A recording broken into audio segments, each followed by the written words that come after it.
మా ఇంట్లో Sunday special ఏంటంటే సాంబార్ అలాగే చికెన్ ఫ్రై అనమాట. ఎలా చేయాలో ఏం తెలియవు. ఫస్ట్ ఇలా వెజిటేబుల్స్ అన్నీ కోసేసుకోమన్నారు మా అత్తయ్య. సో కోసేసాను.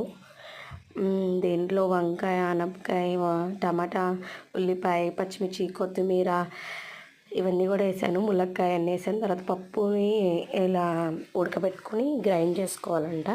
నెక్స్ట్ ఇంకో పక్కనేమో చికెన్ని అల్లం వెల్లుల్లి పేస్ట్ వేసి కొంచెంసేపు మ్యాగ్నేట్ చేశాను. తర్వాత ఉత్తి చికెన్ అల్లం వెల్లుల్లితో పేస్ట్తో ఉన్నదాన్ని ఫ్రై చేసాం. తర్వాత పప్పు గ్రైండ్ చేసి దాంట్లో వేసేసాము. నెక్స్ట్ చింతపండు నానబెట్టుకున్నాను.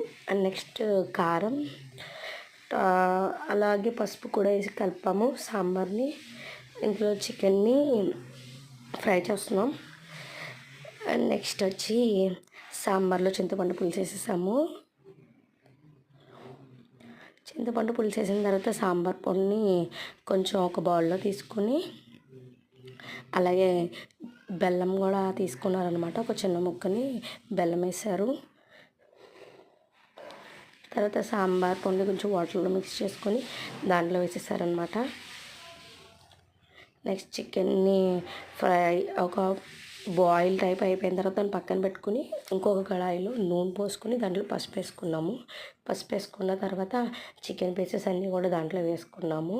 వేసుకొని మూత పెట్టేసి బాగా ఫ్రై చేస్తామన్నమాట.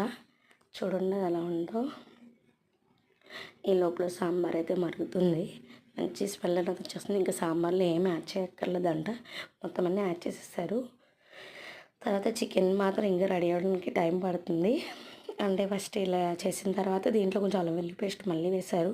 దాని తర్వాత ధనియాల పొడి, నెక్స్ట్ కారం అండ్ ఉప్పు, కొంచెం చికెన్ మసాలా పౌడర్ ఉంటుంది కదా, అది కూడా వేసామన్నమాట.